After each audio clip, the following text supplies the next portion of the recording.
Welcome to TimeBender Talks, the ultimate destination for professional photographers. This weekly podcast is hosted by Peggy McCartha, a certified professional photographer with over 30 years experience and the creator of the Headshot Strategist certification program. Peggy interviews a diverse range of experts in business, branding, marketing, networking, and photography. So whether you've been doing this for years or you're just starting out, we've got you covered. Oh, and don't forget to hit that subscribe button so you don't miss out on our latest episodes filled with tips, insights, and lots of fun.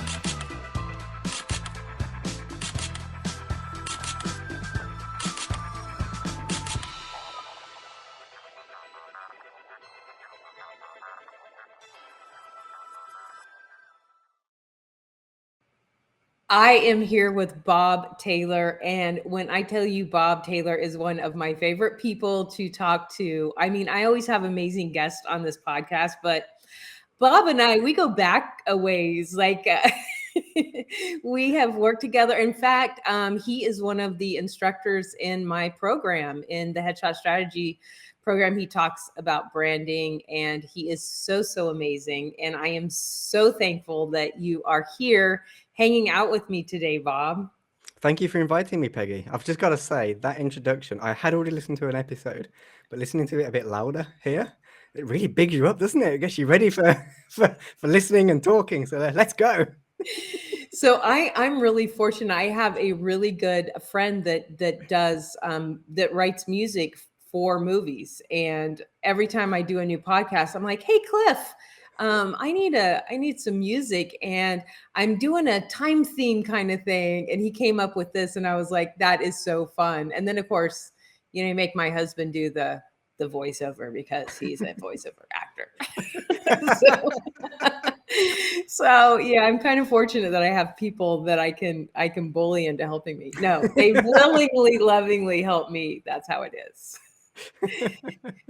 Well, Bob, tell everybody who you are, where you are in your journey, and what you do.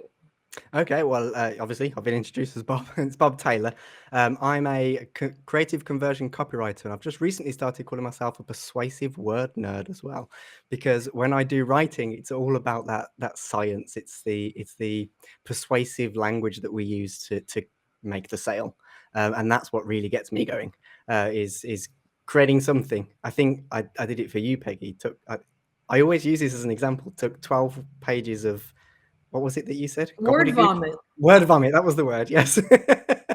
And turn it into actually a persuasive set of words that actually leads to an action. And that it just gets me so excited. And I've been doing it for 4 years. You can probably tell by the accent, I'm not from America. I'm from the UK on the South Coast. It's called the Jurassic Coast is where I am. And I know that you guys in America get really excited about that because of Jurassic Park. So it has nothing to do with Jurassic Park, but it is called the Jurassic Coast, is where I'm from. And yeah, does that answer all the questions you asked me? That it is, and I want to reiterate. I worked with you. Actually, I think we were doing some speaking together on someone else's conference, and that's how we met. And we immediately were like, we're going to be friends.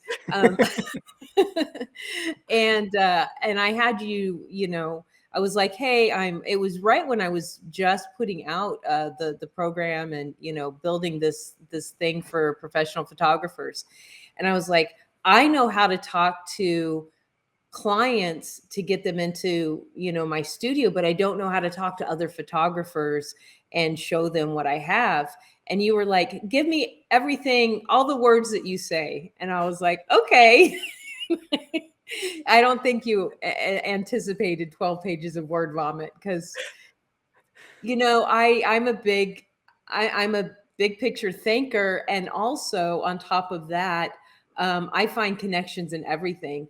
And so I tend to have too many words. And so I'm like, these are all related. Here, you figure it out. And amazingly, in just a matter of a few days, you handed me this beautiful thing that made me feel and look really smart. So you're welcome. Yes. No, but no, I do love doing that, and I do say to my clients all the time, yeah, especially if you struggle with writing the things down and really choosing an idea to focus in on, because that could be difficult. You've got so many of them. Which one do I pick? Well, just give them all to me.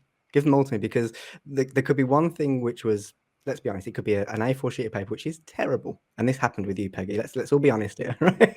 There was an A4 sheet, and I was like, what is she saying? But there was one golden nugget in there, and I was like, but if she hadn't written that whole thing, she probably wouldn't have written that. And if I didn't have that, I couldn't create my own A4 sheet, which is super valuable and does make 100% sense.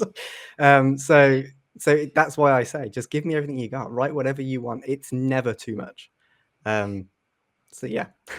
I always laugh. My dad always says, surround yourself with people that are smarter than you. Hire people that are smarter than you, because they're going to make you look good. And that is what you do. You make people look good. And communicating is a real skill. It's a real art. And I think we have to be really creative in the ways that we do that. So tell me, why are you passionate about helping people like me that just like sound creative and intelligent? What is it about it that you love? Well, let me start with my job title, creative conversion copywriter. Originally, when I first got started, just copywriter. And so many people don't believe me when I say 5 years ago, I didn't know that word existed. Right? It is simple as that. I did not know copywriter. I didn't even know what it was. But I was a lot of people don't know this about me either, but I was a salesman selling home insurance, car insurance, and life insurance for about 8 years. Right out of school, I went straight into that job, basically. And I got really, really good at selling. But I never felt like I was doing any good in the world with that selling, because it's just selling insurance. No, who cares about insurance, right? No, nobody cares about insurance. But it kind of got to the time where I felt a pulling to move away from that and do something else. And when I was a child, I used to love writing. And I just hadn't done it for such a long time. I entered writing competitions, by the way, and won one. I won a book competition once. An author signed my little book thing that I wrote as well. It's called The Big Ugly Monster. So that was the book that I wrote. So I just had this passion for writing and communicating, and I knew that loads of people came to me, oh, Bob, could you help me rewrite my CV? I'm looking for a new job. And I didn't really know that it was a skill that I had. It was just something that I enjoyed. But then I started searching, how can I make money being a writer, thinking no one makes money being an author unless you're like a top seller, right? A best-selling author, they make money, but nobody else really does. And that's where I came across copywriting and discovered that it was mixing the sales, the stuff that I had learned in the last 8 years, stuff that I was good at, with written words. So instead of doing the talking, which is what I was doing, it's doing the writing instead. And then that kind of need that I had to help people, because I always say that my why is to help. I want to help people, and specifically want to help people to help people. So where, for example, you, Peggy, your course is to help other photographers improve in their business. If I help you sell more of your courses, I'm not just helping you, I'm also helping the photographers that buy your courses, because I helped you sell that course to them. So it's like a domino effect. And that's why I'm so passionate about it. It's making that change, in a positive change in the world. I love that. And I also love that how you came about that, because I think when you are a creative person, an entrepreneur, and you're doing a job that's kind of different than, what most people think about as a job, there's always a way you got to that, and I love that you got to that because you were like, this is really I'm good at it, but it's kind of boring. I want to do something else. And I think a lot of photographers find that the same way. I've never done anything else. My parents were entrepreneurs. I never was in an environment of like a 9-to-5 job. I don't understand that. But at the same time, there's been, different obstacles where I've had to decide, am I moving forward? Which direction am I taking this? Because just because you're a photographer, like, that's a pretty broad term. There's a lot of different types of photographers. So, there's still a lot of things, but I like that you just kind of came to it because you were able to take your passion of writing and your knowledge and talent in sales and like combine them. So that's It cool. was magical. I thought maybe I was gonna have to make something, but it already existed. It was cool.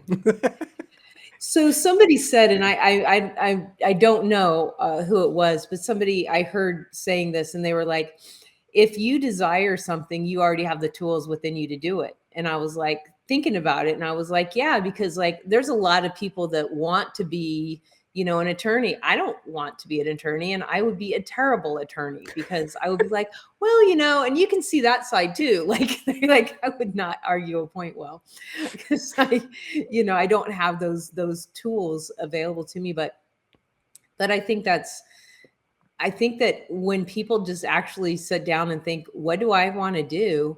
What makes me happy? And then like, how can I make a living at that? I think that's a fun way to kind of come to. I don't know. I've always been the type of person that thinks if you're not happy in what you're doing, then the money's not worth it. Like you gotta be able to enjoy what you're doing and be passionate about it. But maybe I'm wrong. Maybe people are just fine, like hating their job and coming home and grumbling for 3 hours and going to bed and doing it all over the next day. But for me, I think you gotta Well, really love it. I grew up in a home like that. It was almost the opposite of your growing up, where Yeah. 9 to 5 didn't exist. I think my dad had 2 jobs at one point, in order to bring the money in that we needed. So I came from a completely different place where you do just get a job. That's why I did it. Just get a job. You just get a job, you work at it. But something called at me and said, you can do more than this, Bob. You have inside of you more to do than this. And that's when I started looking around and also I'd been made redundant and moved to a different company, and that company was horrible. It really, really was. It was the worst job I've ever had. It was so toxic, unbelievably horrible place to work. So I needed out. I didn't even work there for a year before I decided to quit. I was like, I'm done, and I'm just going to go do my copywriting thing. So, And sometimes that's it. You just can't take it anymore. So I can get that. So we talk a lot about branding. We talk about branding isn't just your logo. It's not just your colors. It's also what you say. That's definitely part of your branding. Why would you say it's important for photographers this is for everybody, but I like to make this specific for photographers. Why would you say it was important for photographers to be creative in their branding if they want to have a thriving business? that is a good question. And I do want to focus on the creative side, because one thing let me just give you a little background. When I became a writer, I always thought that it was an analytical job. It was a technical job. And it took me about a year of being a writer before I realized I'm in a creative role. This is the first time I've ever been in a creative. I'm create stuff. This is creative, and my world just went woof. Oh, it's not just artists and photographers. It's not just people that make images that are creative. There are other creative roles too. So in my head, photography is one of at least for me, fundamental creative roles. But I also know quite a lot of photographers, and a lot of you don't like to write. You don't like to. That's not the creative side that you go. You have the other creative. You have the image side. I do the writing. You do the images. Yeah.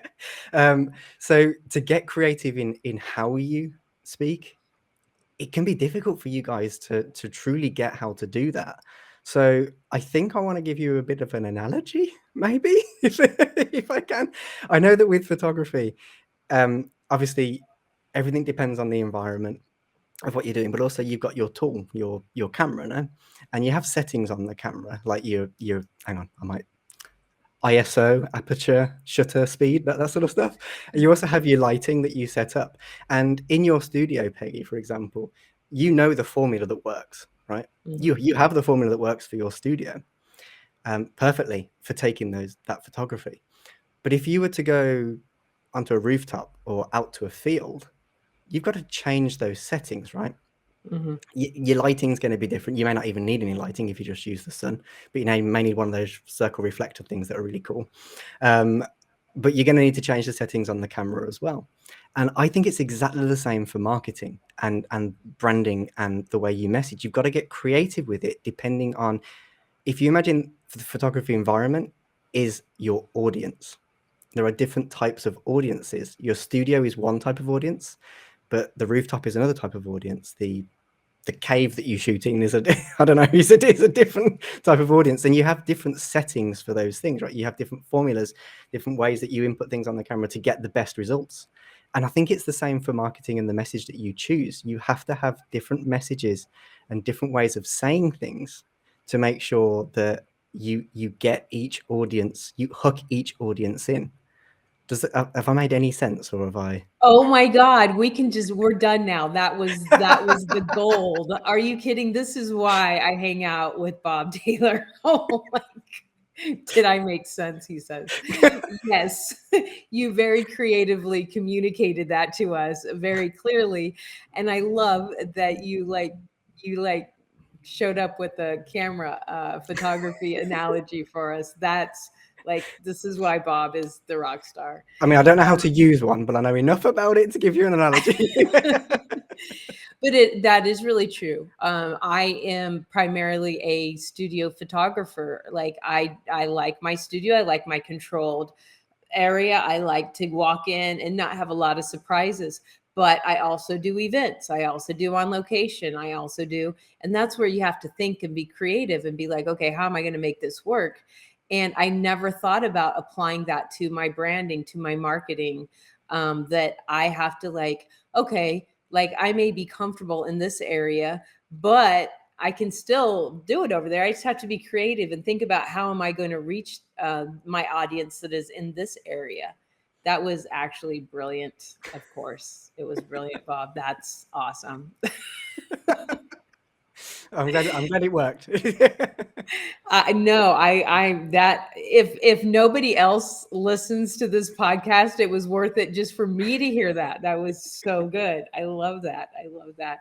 So, we all know that real life happens, and we are the brilliant people that we are because of the things we failed at before. So, tell us a time in your life and business when you weren't being creative and you were just kind of doing things as status quo, and how, in your branding and marketing, and how that didn't work, and how you figured out to go to the brilliant Bob that you are now. You do love bombarding me with great questions that requires memory, and I have the memory of a goldfish. So let's have a think. So the first thing that jumped to my mind is I started my career as a copywriter on those freelance websites. Uh-huh. So I didn't do I did have my own website. The first thing I did was make a website. And I would be embarrassed to show you. I can't. It's gone. It's gone away. Not even that time machine thing has it. So it's go way back machine, or whatever it's called. Nobody knows that existed. It's cool. The first one I made was not great, but we could actually just talk about that. How that first website I made was not great. Actually, yeah. I'm going to pivot what I was going to say.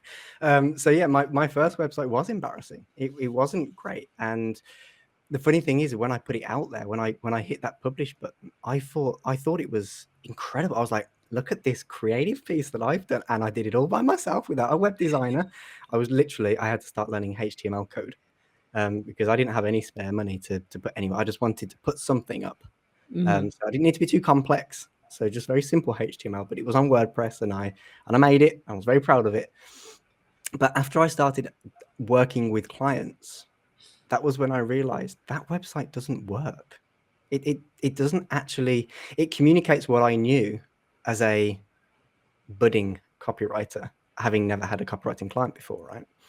But it doesn't actually communicate properly to my clients from their perspective. I wrote it from my perspective because it was the only perspective I knew, right?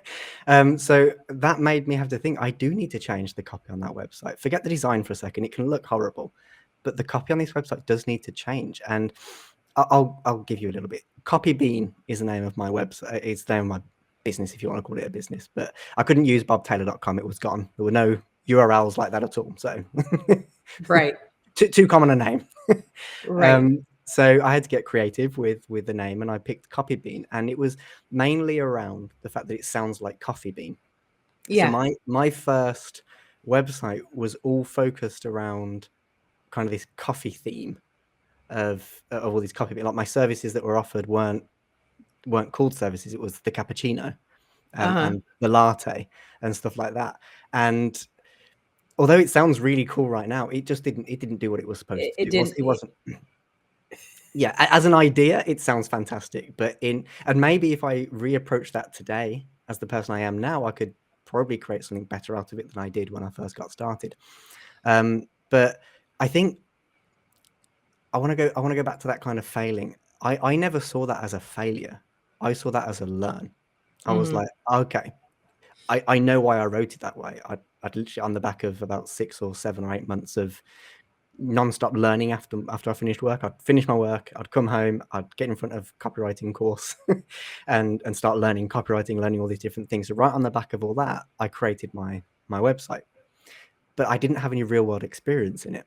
And that was what was missing from my website, that communication of real world experience talking to clients. So it's not a fail, it's a learn and something for us to move forward. And is my website better than it was back then? Of course it is. Does it still need to change? Yes, it does, because we constantly need to pivot. It's already on my to-do list of things is to update my web copy. It's been around for about over a year now, I think. And I think probably a year of time, I add more value to my clients now. So therefore my website needs to make sure that it communicates that I'm adding that extra value. If I'm going to increase my prices, I need to make sure that my website demonstrates, and because website is branding, and all of my branding represents the value that I'm offering. If I leave something in the past, well, then it represents the $200 value instead of the $400 value. And then there's a disconnect. And when I'm saying, why is nobody buying from me? It's because of that. Yeah, because if you don't show, and I'm going to be super cheesy because we're talking creativity. If you don't creatively show people your value, they won't know.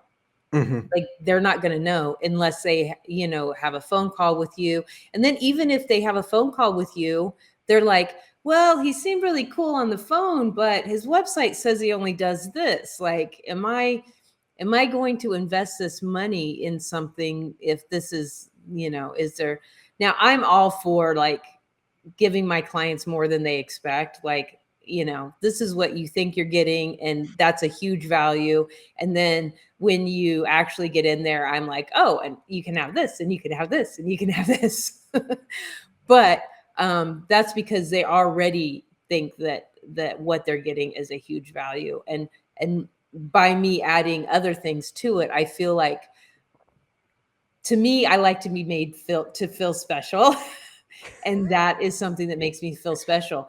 If I was like, yes, I'm going to pay you this amount of money and this is what I'm going to get, and then I get like 10 minutes more, I'm like, wow, that was really kind of them. They didn't have to do that, So that's, anyway, I don't know why I went off on that tangent.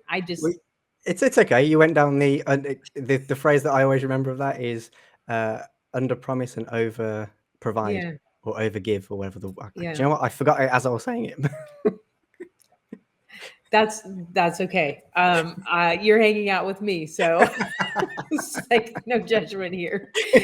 Anybody that's been listening to this podcast for very long knows that, we're just actually humans speaking actual human language and communicating creatively. You're really on that creative road Well, today, aren't because you? like, I think that I say like, communication and words are not my specialty like they are yours. And as a dyslexic person, I'm like, communication is about me expressing an idea to you. And if you understood what I said, then my words were fine. You don't have to sit there and tell me that I spelled something wrong or that I said the wrong word. Like, you knew what I meant. But that's also why I hang out with Bob, so that you can fix my typos and put the words in the right order, words in the right order. One of the things that I tried, I haven't really campaigned it massively. There is a little bit of a campaign out there, but some people call it the copy police, or there's another phrase for it as well. But I do, if anybody talks to me about typos and things like that, I do like to say I'm typo positive. At the end of the day, if I spell the wrong because I missed the T off and it says he, did you understand what it said? did it really affect the message? Is it really that bad? No, it's not. You don't need to. And also grammar. Just FYI, copywriting is not about grammar. It's not about grammar at all. Especially conversational copywriting, which is what I do. It's about writing how you speak, which means that you write wrong. My English teacher would slap an F on some of the copy that I write, and that's cool with me because she can slap as many Fs as she wants on my copy because it's not technically correct. But if it's getting results for my clients, that's what matters. And it's that copy that connects better than Shakespeare that nobody understands, right? And I think that's that goes back to the actual question is, when did you not do something creatively? I feel like because I'm not that person. I'm not dotting every I and crossing every T and spelling every word correctly. I half the time don't even say the correct word. I'll say the word wrong, or say the wrong word at the wrong time. But when I present myself that way, my message is still getting across, and it has authenticity. That I did it. An AI didn't write this for me. This is something that came from an actual human experience. And people, I think, really there are the police out there that are going to yell at you for your typo. But even when they do, people have been coming after me for my spelling since I was in the first grade. So try something else. I don't care. If you want to hurt my feelings by telling me I have a misspelled word, it's okay. I feel like that's a you problem if you can't figure out, if you're this age and you can't figure out that in the context of that sentence, that's the word the instead of the word he, then I feel like that's a you problem. Really do. It really, really is. And it reminds me of this. I heard a story, and I wish I could remember who it was. But she was a marketer, and she messed up an email campaign, basically, where HTML code showed, and some of the words weren't spelt correctly. Basically, the first draft and HTML went instead of the final and polished. So it was a complete mess up. But she talks about it by saying it's actually one of her best-selling emails that she's ever sent, was this email that went out wrong. And although she got lots of people get back to her and say, you sent this email horribly. What is this? You expect me to trust you to teach me how to market when you don't even know how to market yourself? She got way more people saying, that was fantastic. What a great email. What a great way to see you authentically. That you made a mistake, yet I still purchased from you on the back of that email because you're a real person. You're not just a robot. So in the real world, it really does go that way as well. And I feel like things are so fast now. It's not like we sit down and, you write something and then someone else proofs it and then the third person puts it out and clicks send. It's like we're doing all that in real time. And it's, and if you mess up a word or a grammar, or my brilliant thing that I will do is I will say all these words, as you know, and then I will go through and I'll cut out sentences. I'm like, oh, that doesn't need to be here. That doesn't need to be here. Let me move this here. And then I forget that I have to, put the others, connect to the other sentences. So a paragraph that sounds like a 5-year-old wrote. And so I have to go, nope, you have to reread it before you hit send. But anyway, yes. I think authenticity is real. And you can be professional in your authenticity. You don't have who is to say what professional is? Who is to say that? Professional is in the eye of the beholder, right? Yeah. So you're going to get people that think you're unprofessional, even when you're acting super professionally. Yeah. Just because you're not to their standards of professionalism. Right. And that's okay. They're not your, what's the word that we go with? They're not your tribe. Yeah, they're not your tribe. They're not your ideal client. They are not somebody that's going to nitpick me and be offended by a misspelled word is not somebody that I want to spend a couple hours with in the studio.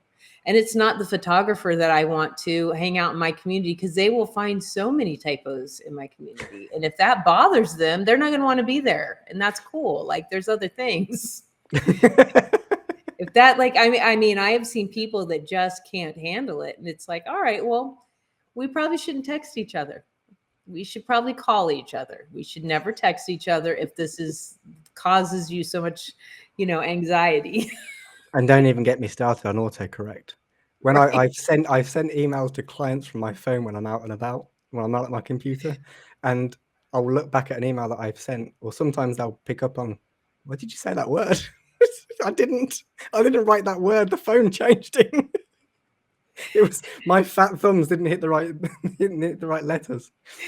My hairdresser, I'm going to tell on him. So he sent me a text message. He was driving. He sent me a text message, and it said, the text message that I got was, "Sorry for the typos. I'm dick texting." What he said was, the voice to text. He was dictating to Yes. the phone, and what the text sent me was different. And I was like, well, that's interesting. I've never had anyone text me like that before. And of course, he was super embarrassed, and I still make fun of him. I'm like, you be careful when you're driving.